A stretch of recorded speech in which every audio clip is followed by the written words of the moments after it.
Troy Weaver, you're a madman. You're a mad individual. When Troy Weaver took over as general manager of the Detroit Pistons just last year, yep, all of 1 year ago, the situation and squad he inherited, do we call it a rabble? Was it a rabble? There were a few pieces. There were a few promising pieces which people like myself and other people probably tried to make more of it than there was. But there were a few promising pieces, put the emphasis on few. However, the direction was uncertain. The top-end talent, that was non-existent. We thought maybe Blake Griffin, or maybe it was just me who thought Blake Griffin could get back to some form of himself. That didn't happen. And, well, he had the albatross contract, which was Blake Griffin, who wasn't back to himself. It wasn't the best situation to come into. I think we all admit that. But the transformation of this squad in just a year is complete. It's complete for now, of course, because there's still more room to grow. But as of right now, the Pistons, it's a different roster. It is literally a different roster. If we just take it back to the end of last season, Detroit had just wrapped up the season finishing 20-46 after being absolutely awful the last third of the season. Drummond and Reggie had been cleared out. So the roster we were expecting to see in 2021 was something along the lines of Bruce, Luke, Svi, Blake, and C. Wood. It's somewhere along the lines of that. Obviously, we had money in free agency. We had a high draft pick coming up. We didn't know which high draft pick, but we had something in the works. So we knew that probably Svi would drop out, potentially Bruce as well.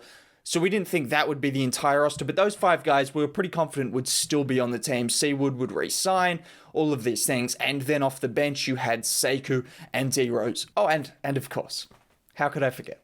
Mr. Davidas Shravidis. Yes, the man himself. We thought we might see him back. Well, we did, but that was the roster we were seeing. But quickly we saw that Troy Weaver, he had a different vision for this team and this franchise. It started with the draft where he traded away Bruce Brown, he traded away Luke Kennard, and got in return Saddiq Bey, Isaiah Stewart, and Killian Hayes alongside Saben Lee. Obviously, that wasn't all as a result of those trades, but that's the kind of moves that he made to start off. And then you go to free agency, and well, Christian Wood, see you later. He was ridiculed by people. Oh my god, you paid Mason Plumlee this amount of money. Oh, you've signed 7 different centers. This is a laughable franchise. You're not going anywhere. What are you doing right now? No one has any idea. Jeremy Grant, $20 million a year? A role player, a 3-and-D player, $20 million a year? Yeah, that was all happening. That was the kind of things that were coming out. But that's what Troy Weaver did. So all of a sudden, Bruce was gone, Luke was gone, Christian Wood was gone. And all of a sudden, there was some young talent. You had Killian Hayes, you had Saddiq Bey, Beef Stew, and Saben Lee. Let's not forget, another person that Troy Weaver was ridiculed for drafting was Isaiah Stewart. Oh, he's not fit for the modern day. He can't do this, he can't do that. He's going to be a bench player at best. Just read it and weep, because we know what Big Stew is right now. We know he's just fantastic. And then the other guys that you brought in, you had Jeremy Grant, Mason Plumlee, the Jackson Twins, DeLon Wright, Jahlil Okafor. These were the kind of moves that Troy Weaver made.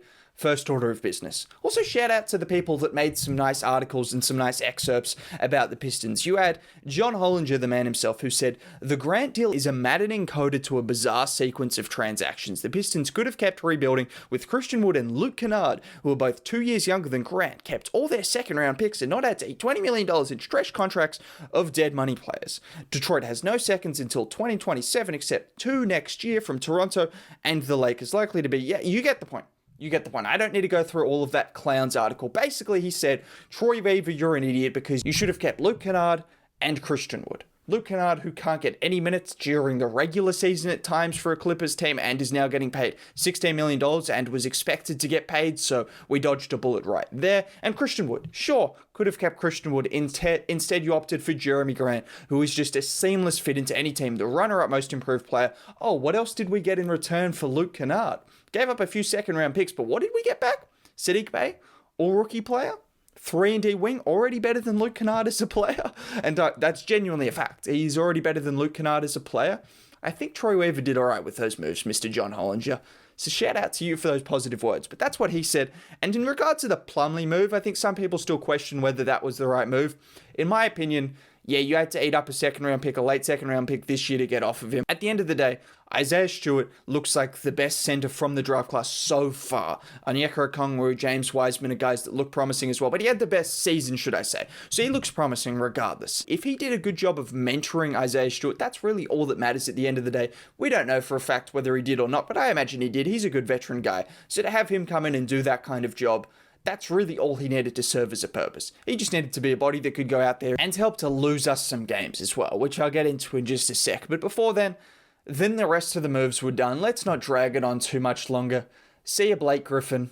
See ya, Derrick Rose. See ya, Svi Mikhailuk. He said, I don't want you, I don't want you, I don't want you. And I definitely do not want you, Mr. Blake Griffin. I definitely do not want Blake Griffin on my team, eating up that kind of contract, Mr. Let me post up at the three-point line. I don't actually hate Blake. It's a joke. It's kind of a joke. I don't hate him, okay?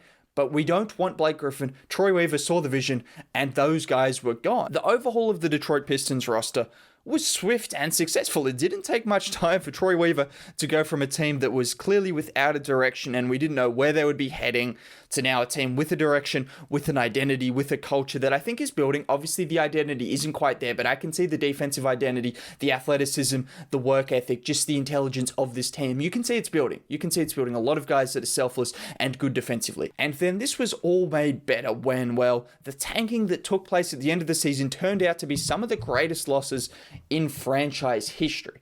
And for that, thank you guys. Tyler Cook, Zavitas Savitas. I hate to say it. Yes, Sekou, thank you for that. Mason Plumlee. Jahlil Okafor, come on now. Jahlil Okafor was the lucky charm. Let's not forget that.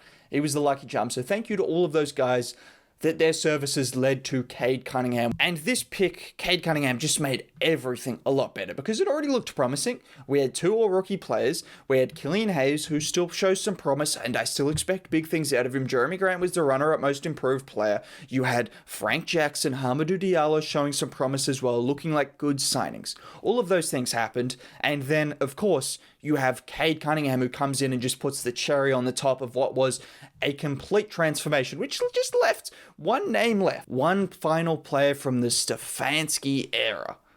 And it was Sekou Doumbouya, the French prince himself, Mr. Giannis 2.0, the man that dunked on, was it Larry Nance Jr.? I forget who it was, but it was insane in Cleveland. Yeah, the man who promised so much in just his first 20 games after coming out of the G League, dominating the G League, dominating the first 10 games of his NBA career. He was still on the Pistons roster, but no longer, because that is the move that has tied this all together. That is the move that has made the Pistons' longest tenured player, Killian Hayes. Killian Hayes, who was drafted last season. That is what you call a transformation. You can talk about transformations. Oh my God, someone came in and transformed the team.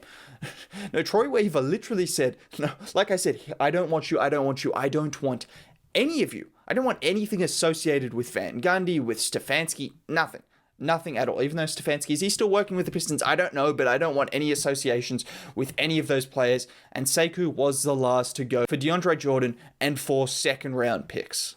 That's what happened. Jahlil Okafor is gone as well. Yes, I was pretty optimistic with Sekou, and I'm not going to change my outlook when it comes to players. I'm always going to be on the optimistic side as opposed to the pessimistic side. I'm going to believe that they're going to be good until they prove me wrong, and I didn't think there was enough suggestion that he'd proven me wrong in the first 2 years of his career as a project player. Now, maybe Sekou will go somewhere else and be good, or maybe he won't. At the end of the day, I don't think it really matters because the Pistons are looking like they're in a good situation. You don't really need to dwell unless he turns out to be like Pascal Siakam or Giannis, as some people have suggested. Then we could dwell on it. But as of right now, if he just turns out to be a solid NBA player, which I hope he does, we've got our starting five as of right now, and we've got players coming off the bench that are probably more NBA ready to make an impact than Sekou Doumbouya, and Troy Weaver, who has made all of these good decisions that have led up to this, decided that Sekou had to go, and as a result, how can I disagree with the man that has made all of these moves happen? He's been fantastic. Shout out to Troy Weaver. Sekou is gone, no longer. I hope he does well. Somewhere in San Antonio, maybe Oklahoma, I don't know, but if he can get a situation, he's not going to play on Brooklyn. I know Bruce Brown made that post with Sekou, and Sekou did this. Yeah, it's not happening. You're not going to get any minutes in Brooklyn. I don't expect that to happen. I could be wrong. But in terms of right now, the direction seems pretty clear. Just talking about the trade as well, the specifics a little bit more. DeAndre Jordan's going to eat up some cap space. Does it matter? It does not matter because you look at Blake Griffin still on the books. We're not looking to compete. This is another year where I think is going to be a bridging year. If Cade Cunningham comes out and is just unbelievable and we make the playoffs, that's a win. That's a win. It doesn't matter because then we probably don't need another top-end pick because it will also mean the likes of Killian Hayes and Isaiah Stewart and Sadiq Bey have taken another leap. And then we're a team that's made the playoffs with 20-year-olds, 4 of them in our starting lineup.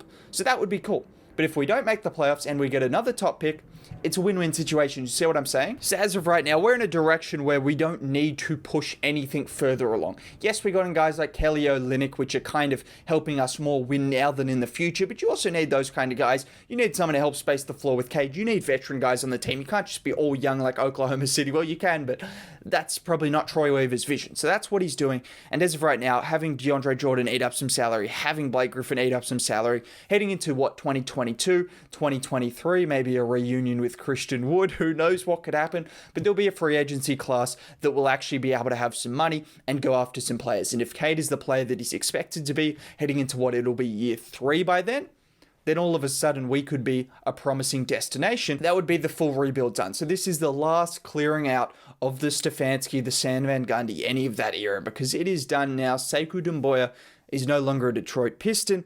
The full revamping of the Detroit Pistons is done. It's done. What else is there to say? Troy Weaver has taken this team and completely overhauled it in the space of a year, and it looks good right now. I've talked about how promising it is. I don't need to get back into that, but just in terms of the trade, I wanted to talk about that. I just wanted to give a little bit of a summary in terms of what Troy has been able to do, because it's kind of insane. It's kind of insane. Has any other team had this kind of overhaul in just a space of a year? You're going to have to let me know, because, yeah, it's a big overhaul. It's a big overhaul. I can't even get my words out.